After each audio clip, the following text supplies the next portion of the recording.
Well, good morning again, everybody, and welcome to another edition of You and Me and Multiple Sclerosis. My name is Pam, and I've been living with multiple sclerosis for almost 37 years. And along the way, I've learned and discovered a number of things that I'd love to share with you. Well, today, I'm going to be looking at another book.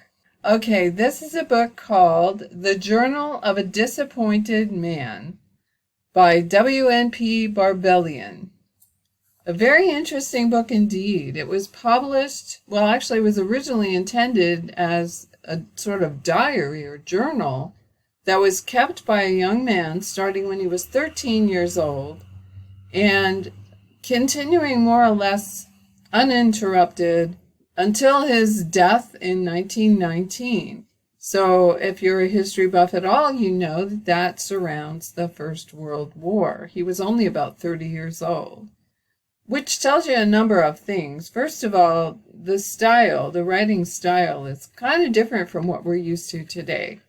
Not only was he a lot more literary maybe than most writers would be today, maybe because he didn't have movies and the internet and texting and all that stuff. He had read a lot more of what I would consider the classics. He'd have made a good English major, let's put it that way. But that wasn't his ambition. He actually wanted to be a biologist, what they called back then a natural scientist. He wanted to study biology. And he's thwarted in many ways. He was always sickly. Throughout his life, it seemed like just about anything got him down, and he was told he had all different things. Doctors told him he had dyspepsia, gosh, all those old-fashioned diseases. Basically, he spent a lot of time resting and feeling really crummy. Well, you kind of see where this is going, don't you? Sooner or later, he was examined by his own doctor in order to present to the medical officer who was recruiting for the war a letter, testifying to his state of health. And his hope was that his doctor would give him a clean bill of health and that he would be able to serve in the war. Believe it or not, he wanted to. But, of course, what ended up happening was the letter that he was given to give to the doctor would have ended that hope, but it didn't matter anyway because that medical officer gave him a cursory exam and pronounced him unfit. So he didn't get to serve, but on the way home in the train, he opened his doctor's letter. And that's when he found out that he had, I don't know what they called it, because that's another one of the things about the style back then was proper names and certain words, whatever. They never wanted to spell them out. They just put a line. So when he got to his diagnosis, what the doctor said he had, there's just this big blank line. So I don't know what the doctor actually said, but as we look at the symptoms and, of course, his continual deterioration and early death, we have to say it was multiple sclerosis, and unfortunately it looks like primary progressive multiple sclerosis. And since then, everyone has understood that that's what he had. Well, let me look here real quickly at the Wikipedia entry for you. His pseudonym, that what he wrote under, it's very illustrative in a way. His real name was Bruce Frederick Cummings, as you see here. He was English. But his nom de plume, as it were, he chose Wilhelm Nero Pilot Barbellion. And Barbellion, I don't really know a lot about that, but Wilhelm, I'm pretty sure, must refer to Kaiser Wilhelm, who was the failed German Kaiser. When Germany fell, kind of his career went down the tubes too. Nero, I think, hardly needs an explanation. He was the most notorious of the Roman emperors, famous for fiddling while Rome burned, as they said, persecutor of Christians, killed a lot of his own family because he was worried about them. So very miserable man. And, of course, Pilate, who could have pardoned Jesus despite what the crowd was saying, but he was too worried about what Rome would do.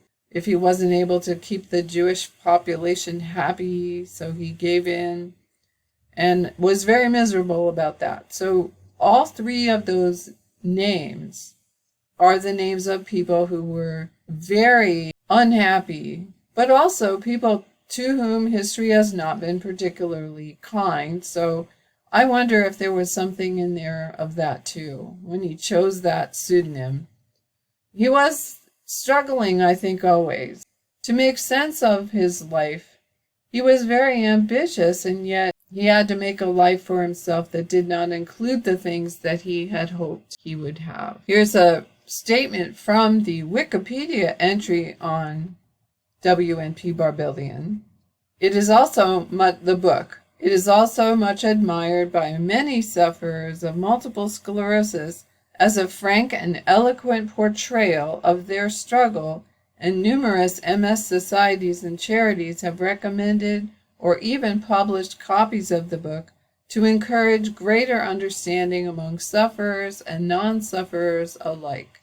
I did read it for that reason. I had seen it referred to in another book I was looking at, and I thought, well, I'm going to read this. It was interesting to me because he was able to balance his illness with many other things he was interested in his life. And I've already talked about his ambitions. That was one subject that he continued to discuss throughout the book. He never really gave them up. It seemed to me like he held on to them pretty close to the end. Another thing that he spent a lot of time talking about was love and marriage. And like many young men, he was interested in finding someone to be close to, a woman who would be his companion. And yet there were times of honesty when he admitted that in his current state of health, how would anyone really find him attractive? And I think he spent a lot of time pretending he wasn't as ill as he really was. But the woman that he ultimately married loved him anyway. I think she loved him for who he really was and didn't care that he was pretty sickly. She was apparently not in the greatest of health either, because there were times when he talked about her being under the weather or whatever. So maybe she understood and sympathized more than the average person would have. Another thing that he talked a lot about was the war. Of course, the First World War loomed large, and we call it the First World War, but in their minds it was the Great War. There was not going to be another war like it ever. And in a way, he felt sad to be missing it. For most young men of that generation in that time, they wanted to go to war. They wanted their moment of excitement and glory. They had no way of knowing that warfare had really changed. Going to war was not a way to have some fun and exciting times with your comrades and to come home in glory. It just wasn't like that. So when you think about it, the theme of his life was the same almost all the way around, right? His health was on a downward curve. The war took the world into a downward curve from which it really hasn't recovered ever since. And of course, his ambitions to be a biologist. He found that he was not able to do as he had hoped he was going to do with his life. So that was kind of on a downward spiral. And let me just give you another quote here. I pulled this up from Goodreads. Goodreads is a place you can go to take a look at what lots of other readers have said about this book. But I just pulled one, not at random, but because I thought she had something quite important to say from our point of view. A woman named Anna says this: his diary isn't simply written for his own satisfaction, but is intended for an audience. Thus, he expresses a wish that someone at some point reads it, sympathizes, and perhaps even understands. I think that's what we all want, right? That one of the things that's perhaps the most challenging for someone with multiple sclerosis is that if you don't have MS, you might sympathize, you might love the person, you might do your best to make them comfortable, happy, whatever, but you can't really understand in the way that someone else with multiple sclerosis can. The symptoms may be different from person to person, but there is that feeling about your future that's just different. Now, I will say I don't really have a particularly negative view of my future, but I know it's uncertain in a way that someone without MS doesn't deal with. The uncertainties in my life, especially at my stage of MS where I'm in secondary progressive, I really don't know how long I'm going to be on this plateau where I feel pretty good most of the time. I'm not able to do what I used to do, certainly, not even on my best days. I don't feel that bad most days. So I count that a blessing, but I understand how this poor man must have been feeling because he had no one around him that even could talk with him and help him understand or compare notes or suggest things or commiserate, whatever we do together as people with MS, people in support groups or just good friends who keep each other's spirits up. I think that's the sad thing, that he didn't have that. I'm glad he found love. He even had a child before he died. He was able to know that he had fathered a daughter. But it's still got to have been a lonely life for him. Well, I just want to read you a few selections from the book. I will put a link in the description box below, so the page numbers that I refer to are from that edition. So let me go ahead and read to you a few short selections from the book. Well, and this is kind of towards the end, because I think this is really where it becomes illustrative of how he's dealing with all of this. One of the things that he did not realize until much later was that his wife had known all along that he had this disease. The doctor apparently had told her. Now, in those days, it was quite common for doctors to tell loved ones things. I think with HIPAA and all, we don't really do that anymore. But maybe it was kind of a relief for him to find out. But at the time of this writing, he did not know that. And so what we're looking at is a short entry that he wrote on page 107. It's labeled December 5th. I believe it's a creeping paralysis. My left leg goes lame after a short walk. Fortunately, E, that's his name for his wife, does not take alarm.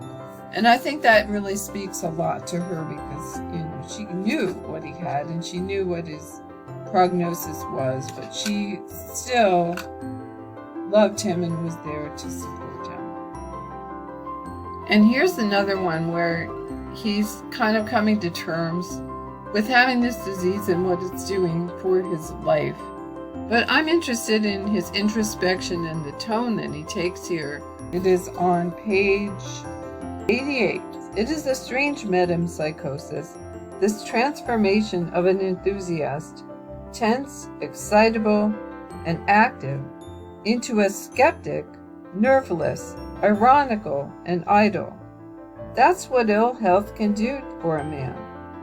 To be among the enthusiasts, zoologists, geologists, entomologists, as I frequently am, makes me feel a very old man, regarding them as children, and provokes painful retrospection and sugary sentimentality over my past flame now burned out. So he's a little bit feeling sorry for himself maybe, but the world has this path that it's on, and he realizes that his path has diverged from it. So he's looking at that and trying to put that into words, which I really appreciate, because it isn't always easy to put those feelings into words. He's a pretty good writer, isn't he?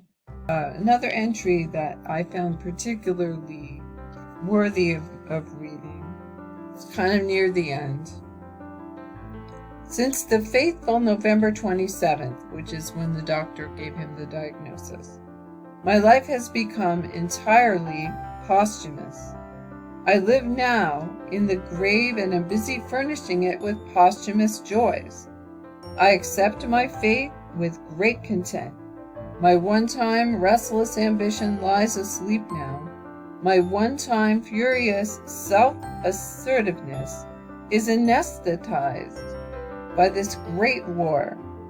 The war and the discovery about my health together have plucked out of me that canker of self-obsession.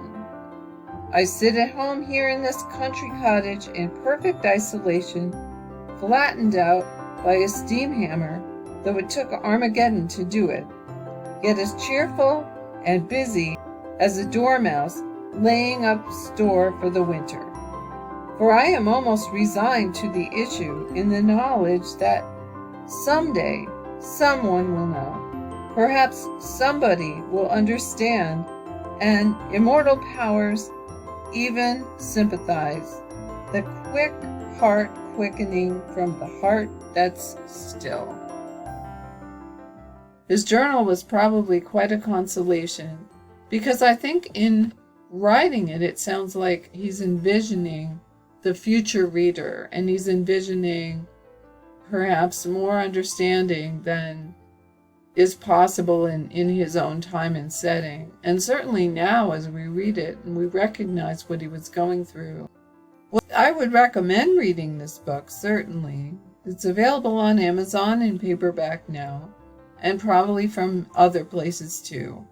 Though it's pretty obscure and lots of folks would never have heard of it or read it. And I know I would never have read it if I didn't have multiple sclerosis, but I would be curious to know what you all think of this. Is he being a whiny baby, or is he being brave and courageous? And for my reading, there's moments of both in there. Sometimes he is pretty whiny, but then again, he doesn't even have the satisfaction of knowing what's wrong with him or that it won't get better someday. It's best to know, right? It was so much of a relief for me when a doctor finally told me I had multiple sclerosis, because believe me, I already knew. I researched it and I already knew, but no doctor would tell me. So in that sense, I do recognize his frustration, and I wish that he had been able to feel the relief that I felt. But I think he still was very alone, and that makes me the saddest. But we have no need to be alone. With all we know about multiple sclerosis and all of the communication tools that we have available to us, maybe in a weird sort of way, this channel for me is similar to the Journal of a Disappointed Man and what that diary was for him. That he was hoping that someday people would read it and understand and sympathize and want to be part of sort of an internal discussion or conversation. And for us, there's no reason why it has to be someday. It could be right now. So I'm really, really hoping that you will comment and we can start some kind of discussion going. This might be the thing that kicks it off. Well, that's all I have for you today. Thank you for your time, and I will see you again in my next video.